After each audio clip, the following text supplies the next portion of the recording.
লেখাতে সবাইকে ওয়েলকাম জানাচ্ছি। দেখো বন্ধুরা, তোমাদের জন্য আজকে একটু ডিফারেন্ট ড্রয়িং নিয়ে আসলাম। আজকে যে ড্রয়িংটি সেটি হচ্ছে পাপেট ড্রয়িং। একটি পাপেট কিভাবে ড্রয়িং করতে হবে সেই পাপেট ড্রয়িংটি আমি করছি, তোমরা ভালো করে দেখবে।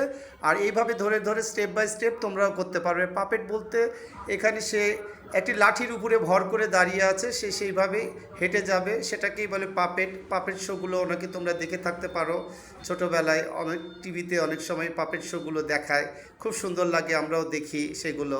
তো এই পাপেট ড্রয়িংটি তোমাদের কাছে কেমন লাগছে তোমরা অবশ্যই কমেন্টে জানাবে। আর আমি এরকম ডিফারেন্ট ডিফারেন্ট ড্রয়িংগুলো তোমাদের মাঝে নিয়ে আসার চেষ্টা করব। তোমরা সব সময় রং লেখাটের পাশে থেকে এইভাবে রং লেখাটকে সাপোর্ট দিয়ে যাবে।